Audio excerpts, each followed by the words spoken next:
This podcast is brought to you by Australia's LGBTQIA+ community media organisation, Joy. Keep Joy on air by becoming a member, a subscriber, or donate. Head to joy.org.au. Joy, a diverse sound for a diverse community. Still here and still queer, which is a triumph as much as anything, because sometimes it's been hard staying here, but we are. And let's celebrate that. My guest tonight has already eschewed the headphones. This is the kind of rebel that we're talking about on Still Here, Still Queer tonight. First up, Andrew, I'd like to know a little bit about you and your youth. I put a picture up on Facebook if anybody wants to go to our little of you in your youth, showing off a bottle of wine as if it were a trophy. It was when I was an art student and we went to the Yuyangs to do a painting exhibition. I think it was about 20 in that shot when I used to have hair. But yes, I saw that when I gave it to you. It was like, yep, cigarette and a bottle of wine. Some things don't change. Some things don't change. But art has been a huge part of your life, hasn't it? Oh, it's been basically the constant in my life, I suppose. It's what I've always gone back to, fallen back on and pushed and let it alone for a while and then come back into it, and mainly painting, drawing, and used to do a bit of sculpture. But is something that is a habit. Has it kept you sane? Nothing's kept me sane, Gillian. No. And that's the core, isn't it? You know, what is sane? What do we want to be believing, and what path do we want to be treading? You have tread quite a colourful path, haven't you? I mean, you've had a very different careers. What did you start off doing? I grew up in Melbourne. I left Melbourne to go to WA when I was 17 to work on the bauxite mines, a job that my dear brother got for me. So then I went to Europe with the money that I saved working on the mines to study art. Bauxite mines, is it similar to coal mining? Are you like right down there digging stuff out? I was not underground. Oh, good for I was you. helping put in a conveyor belt above ground and living in caravans out in the desert. Yeah. It was good fun. I met my first communist. This workmate was a red-headed Irish yahoo from hell who took me under his wing, introduced me to communism, marijuana, and... Not a sexual relationship, though. No. Were you identifying as homosexual at the age of 17? Oh, my God, I was so scared to be gay. I knew I was different. I was trying very hard to be straight. I had a girlfriend who I was meant to get engaged to, but after I came back from Europe, I realised that I wasn't quite the sort of person my parents had brought me up to be. Mm-hmm. And how did they react? Did you let on to them, or did they kind of know all along? It took a while. I sort of, what's a nice way of putting this? Well, you don't have to put it nicely. I fell in love at 24, yes, heavily. And realised that, yes, I was not bisexual. I was definitely... Barn door? Yep, preferred men in a big way. Yep. And fell in love heavily at 24. And my partner was a very political man. It was in the days of gay liberation. And... We're talking 70s? We are, mid-70s. And I announced to my dear mother one day that Peter wasn't a flatmate, he was in fact my lover. Yeah. She never spoke to me again until ever. Well, she never spoke darling. to me again. And... I'm sorry. Yeah, well, it's one of those things. It's a really interesting one. It's taken me many years to realise the nexus between love and hate. I'm sure she loved me. Yeah. I have no doubt about that. She hated the fact that her son was queer, and she couldn't handle it. I don't think she had any support, you know. I think it was a big thing. Yeah. Dad said, oh, that's okay. When I was in the army, lots of fellas got up to that. Yeah, it's getting up to that. I think my father, when I told him, and I came out by telling his new wife after my mum died, that was my way of sort of getting round him. He was an army guy. And by the fact that I told her that I was gay, which actually was the same age as you, yep. He kind of accepted it because it meant that I'd accepted her. But he said, oh, this has been going on for a while, isn't it? You know, it's like up to something or getting on for it. Well, that, you know, that's terrible, though, that your mother never for you, I know you need to rationalise it, but awful for you that you lost your mother over that. Yes, it hurt a lot. And that hurt sort of stays with you. Or you keep thinking of all the things you'd like to say. And I keep wondering how she'd respond now with how things are now. Yeah. I mean, hell, gay marriage, gay radio station, Exactly. gay TV. If she'd have been born in a different time. She would have been a lesbian. Well, let's cheer things up now, because I'm coming to your first musical choice, which is Louis Armstrong. You're going to tell me why you love it so much. I mean, it's there in the title of the song, but for you? It is one of those songs that no matter how down you are, it makes you realise that you're down and there is an up. I don't know, it's also a little bit of a thing about my brother. My brother loved Louis Armstrong, and I grew up listening to his music in the house. He played jazz constantly. And that song, I think, is such a positive song. It's such a beautiful song where you can relive your childhood. I think that's the best way of putting it. Let's do it. What a wonderful world. Here we go.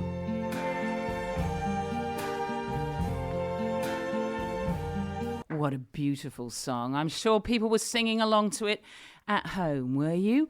We've had a couple of lovely messages. Jubilant Jilly, cute, and your naughty Tinker co-host with his love of wine and a ciggy. That'll be you, Andrew. I think it might be. And somebody saying, I'm sorry your mother didn't accept you and your lover. Unfortunately, she missed out on your beautiful life. Thank you, external. Thank you, external. And it's true. And thank goodness, the one thing I'm grateful for is that when you did come out to her, the person that you were with happened to be the love of your life. Is this right? Is Peter? Yeah, Peter. Tell us a bit about Peter. I worked in theatre for quite a few years, and we met working in the same theatre company. What were you doing? Oh, I, at that stage, was a performer. Aha. Yep, doing cabaret, theatre, restaurant and theatre and education. Toured around Australia doing shows, which was one of the highlights of my life. I loved it. And Pete and I were in the same company. At that stage, I still thought I was sort of bisexual or confused, at any rate. Mm-hmm. And one balmy evening in Carlton, we were at the director's house and in the backyard, and discovered we had the same birthday. Right. And I don't know what happened, but something happened, and we went home together that night, and 7 years later we were still waking up together. Aww. So when you met Peter, were you feeling less confused? I was so in love, Julian. I was so in love. And I'd never felt anything like that before. No, I was not confused. After that, I knew for certain that I wanted a man in my life. And what happened? You said 7 years, so I'm sensing an end to it. Oh, we call it the 7-year itch, I believe. Okay, yes, we do. Yeah, because I think, your first love is your biggest love. And he said to me, look, you're going to get to a stage, because he was more experienced than I was. And he said, at some stage you're going to get bored with me and you want to play around. And he was right. And after 7 years, I wanted to put forward the idea of an open relationship. Yep. Things got a bit sort of hairy, scary, and he became unwell. We thought he had the flu. Right. And he was basically sort of in bed all the time, and I got a bit bored. And I went back to Italy, where I studied art when I was 17, and got a phone call from Peter saying, guess what, this new gay cancer, Yeah. I've got it. So I got on the next plane back and stayed with him for 5 years. Okay. Well, I didn't really intend that we were going to go there, but we are going there. No, Andrew, you okay with Let's this? go I there. think, it's so important, and No, it's I the think story of so many. Look, I think it's incredibly important, Gillian, to talk about it. It's incredibly hard to talk about it for a lot of people. I was having a conversation last night with a friend saying, why aren't there more expressions of that period, of that epidemic? Films, more books, more, Yeah. but not so much that as much as conversation. Sort of a parable. When Dad came back from the war, my father, he'd been mistreated by the Japanese on the Burma Railway and places for many years. And as a kid, it was like, Dad, what did you do in the war? What did you do in the war? And he would not talk about it. Yeah. One day he did, and I wished he hadn't because it was a nightmare. And I think a lot of gay men who went through that period have a very similar sort of like, I don't want to talk about it, it's too hard, it's too painful. People won't understand. I know very well that my peers who went through that, I happen to be pretty involved in gay publications, gay community and gay politics. So I knew a lot of people who were going through this. I think I was probably more exposed than some other people to what was happening. And I was doing home nursing. And it was a very hard period to try and relate to a younger person. Apart from being uncomfortable and painful, I don't know what the words are. And it's sort of like I can't feel anything palpable that can describe? Yeah, that adequately or easily or positively describe. You know, a death, trauma, angst and all that. You know, everybody's sick of that. And we had a decade of that. But there was shame attached to it as well, wasn't there? Because of the vilification, in America, etc. So it's feeling the pain and shame as well. I have never felt more ostracised in my life. I realised that what it's like to be a leper and a pariah. Friends of mine, they would go to dinner, infected men, would go to dinner and they'd be given plastic cutlery and plastic plates and plastic cups so they didn't have to be washed up in the sink. I had friends whose family would not let them touch or hug their nieces and nephews. That sort of stuff. I mean, it was a real testing time. And the thing that always sticks with me about that period, in Victoria we became legal in 81, end of 81. God, it's so late, isn't it? So and then in 85, bang. So we had 4 years, and boy, did we party in those 4 years. Well, you would. Oh, did we party. Yeah. And then, bang, all of a sudden the party became procession of funerals. Situations where dying men were being looked after by their friends. When the person had died, their family would all of a sudden, out of the blue, go, we'll take care of everything. Swoop in. That was so difficult. That was so difficult. We had become such a close-knit community. We realised that we were all we had. And people must remember something else. When the epidemic hit Australia, there wasn't a hospital that would take people with HIV. People forget that. And that's why the Victorian AIDS Council started up a home nursing program that I was part of, because you couldn't go to hospital because the hospitals wouldn't take you. And then they finally opened Fairfield, and there was Fairfield. But for a while there, we realised that if we don't look after ourselves, and that sense of community was one of the big positives of that period. It was that when I talk to buddies from that period, I feel like I'm at the RSL. It's like right. The veterans are getting together and going, let's talk about something else. You've survived the war. Well, and also on another positive note, as you're saying, the community, Joy came out of that. John Oliver and his mates set up Joy as really, a community for AIDS survivors because of the isolation. So, we're here because of it. Yeah, we are. You know what I've got lined up next? Oh, surprise me. A Case of You. Oh, Joni Mitchell. Well, we're on the wine. We talked about the wine, didn't we? Let's just have a whole case. Oh, bugger. You're still here, still queer with Gillian and Andrew Foster. We were having a real heart-to-heart about HIV and AIDS, really on the front line in the 80s and early 90s. So we are now, though, going to proceed to happier matters. I'm not sure. You got into advertising, a bit of graphic design. Mm-hmm. Was that happy? Advertising sucks. Yeah. Graphic design was great. I started as a graphic artist, layout artist, on the first Melbourne gay rags, Melbourne Star Observer and Outrage magazine, if anybody remembers Outrage magazine. I do, yeah. And then just kept going and was a graphic artist for quite a while, using my illustration talents as well. Then I had a break from graphics and just did illustration for a while. I was a full-time illustrator. So talk to me. I am a very sort of aural audio person. I appreciate visuals, but I don't sort of conceive stuff in that way. So how do you what happens when you've got ideas in your brain and you want to communicate an idea? What's the process of that then communicating to your hands and making it visual? What's going on? You see it in your head. It's there. But how do you get it out into your hands? I can't do it. Oh, well, it helps to learn how to draw. But surely you must have had an aptitude for it. I've been drawing all my life. I've got cookbooks that belong to my mother. I used to draw her when she was cooking in the kitchen and I was a kid. And they're hilarious. She had very large breasts and I drew them and she always laughed about it and kept the cookbooks. But yes, I've been drawing all my life and studied art in Italy and RMIT. Well, that's not bad, is it? Yeah. Studying art in Italy, darling. But you're making a living, though. I'm sort of interested that you're making as an illustrator. Yeah, I mean, wow, not a fantastic living. Yeah, not a fantastic living, but certainly a living. Wow, Keep the dog from the door. Really, that really impresses me. I try to draw a butterfly, look like a sausage, with sort of cabbage leaf around it. I like it. Okay.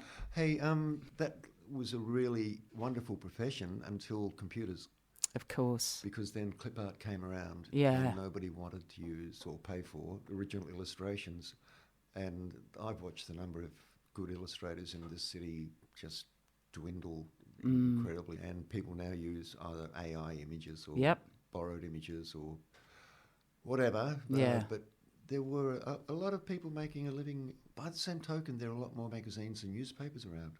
Of course. Than there are now. Yeah. Yeah. Holding things in your hand. And books. Yes. I worked in publishing for a while. I was a magazine editor. And I know. Although I hate magazines, I really can't be asked with reading them. Even though I think Australia, aren't we one of the highest per capita magazine readers? We did at one stage have the biggest readership of glossy magazines.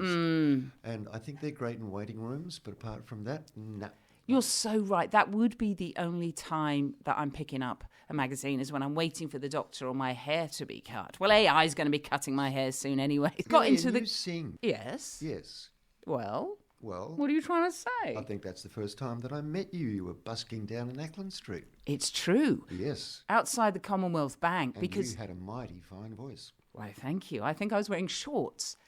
That wasn't to get more money, but it was bloody hot. It was very hot in Australia. But those days, the ATM, you had to get money out. So people had to stand and wait in a queue. Oh, ATMs. So when we used cash. Yeah. I mean, what do beggars do now? What do homeless people do? It's tough. It's very really tough. Oh, gosh, we've gone down a hole Sorry, again. Mate, just got plastic. That's all I got. Yeah. I'm going to play Diana Ross. We've got to cheer up. Listeners, do you have any questions, comments? 0427 569 949, or you can email us on air at joy.org.au. Meanwhile, get down with your bad selves to a bit of Diana Ross.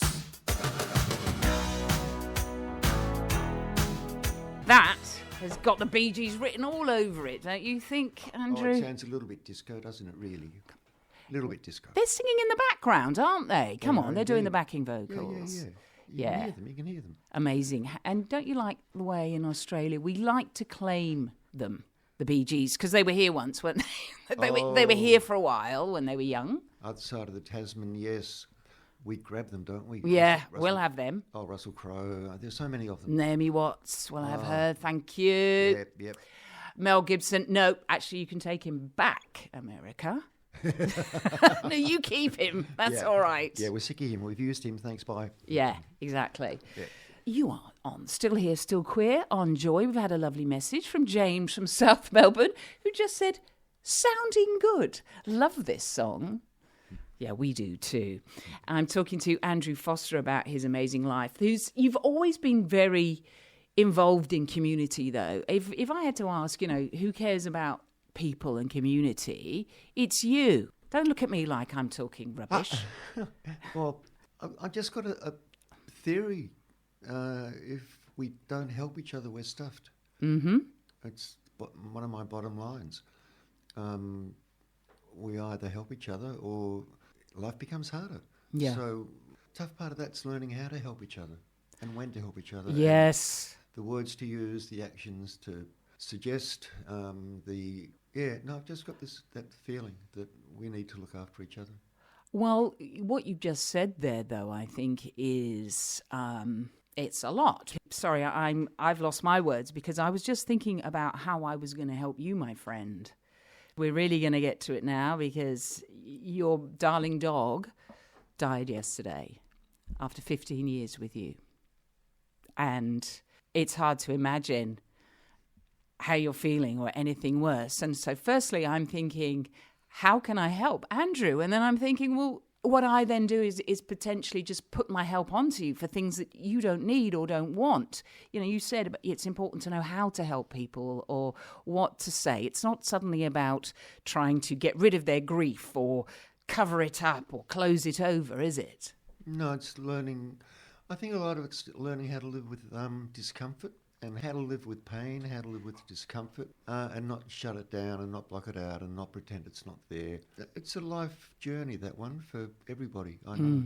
Meaningfulness, wrong word, mindfulness. Mm-hmm. Mindfulness taught me an awful lot about that. I did that as a therapy for quite a while. And just sitting with your discomfort or pain Hideous. or anxiety Hideous. or whatever the feeling is, just sitting with it and going, it's part of life. You don't chop it off because it hurts. Yes. Yes, it hurts, and understand why and who's affected by it and how it affects you and what you can do about it and what you can't do about it. Mm-hmm.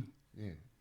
Well, that's amazing. I have tried to chop it off most of my life because I felt I couldn't bear it. I just couldn't bear the sadness or that pain. And finally, I'm letting myself, and it's hideous. Let's not sugarcoat It's it. weird, isn't it? Because you'd think as queer people, because we cut that part of ourselves out for so long, right, that it would be easier to sort of not chop things off and to accept. And there are things that are easy to accept and things that are hard to accept. And sometimes I don't think you have a choice. I mean, there are things called circumstances and accidents and events that happen in your life that you have to deal with. Mm-hmm. You just have to deal with it. You don't have a choice. And I think with other people as well, sometimes, what you're saying is the discomfort can come from friends or family about your pain. And so they want to chop it off for you. And it's like, actually, don't. I don't want that. I don't want you to rush out and get me another dog or... Sorry, of course, I thought of that. Okay. That it's not mine. It's not up to me to decide how to help you. It has to come from you and listening and being aware of you. I found that as a parent as well. You immediately want to fix your kids. Sometimes they've just got to go through it, right? Yeah, sometimes you've got to let the kids fix you. It's a matter of knowing when to talk and when to shut up and when to listen and how to listen, like really listen. It's like, okay, what aren't they saying? Nice one. Still here, still queer. We'll tell you what to do. Well, that's the whole point. We're not going to tell you what to do because the whole point of helping somebody is that you listen and you really listen. Now, we've had a message for you, Andrew. Andrew Foster, you've had an amazing community-based and caring life. We are stuffed if we don't help each other. Simples. You're right, simples, you're dead on. And then sitting with discomfort, pain and anxiety is something I am practicing, says Anonymous. And it's helping. Not easy, but I feel more whole. And the upside is the good times feel fabulous. That's so good, isn't it? It's so good.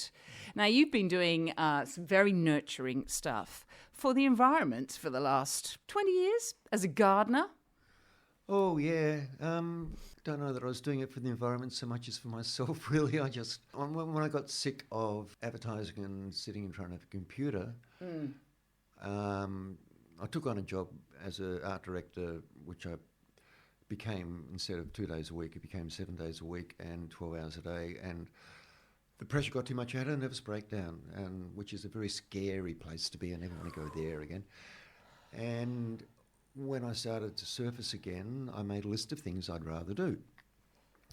And I chose horticulture, went back and did horticulture at the old Fairfield Hospital. That was fun. Yeah, I know. Goodness.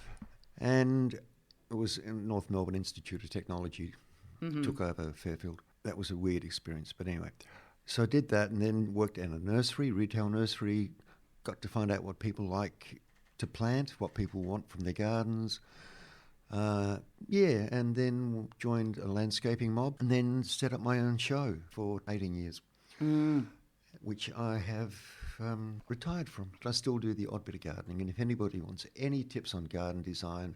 Oh, hurry up, because you've only got 10 minutes. 0427 569 949. Get onto it if you want any gardening tips from Andrew. Yeah, so look, I love working with individuals on gardens, but I'm also interested in community projects and stuff. You're such a community-minded person, but I have to say I like people. You do like people. I love people. And you like dogs. Some people just like dogs. I like dogs who like people. Yeah, like people who like dogs. dogs. People who like dogs.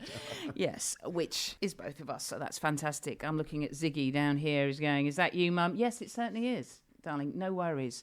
But you as an artist, Andrew, I am such a huge fan. Every day I wake up to a painting of yours. It's a bunya tree, and it's at the bottom of my bed on my bedroom wall, and it's like this spine, this sort of holds my life together. It's just beautiful. I think you are just so massively talented. When are you going to do another exhibition? Well, good question. I was teed up to do one before COVID hit, then the gallery struggled.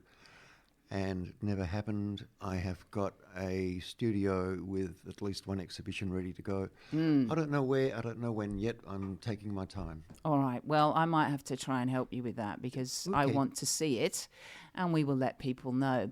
One last song. It's going to be Joan Armour plating, as we used to say back in the day, and we thought it was so funny. And we weren't. Love and Affection? Love and Affection. Let's I have saw some her of that. when she came out the first time, and she was so beautiful. She was so shy. She couldn't even look at the audience. Just there with her acoustic guitar and looking down at the foot of the stage, and she just could not. She was so shy. She was beautiful and just belted out this, I love her. Well, let's picture that. I'm going to picture that. I'm going to say to you, Andrew, love you. Thank you so much for being my guest today. What you've said is, well, it's touched me, it's touched a lot of listeners, and we'll do a podcast for those that have missed it. Thank you. Gillian, it's been a pleasure, and thank you very much. I am not in love. Thanks for listening to another Joy podcast brought to you by Australia's LGBTQIA+ community media organisation, Joy. Help us keep Joy on air. Head to joy.org.au. Joy, a diverse sound for a diverse community.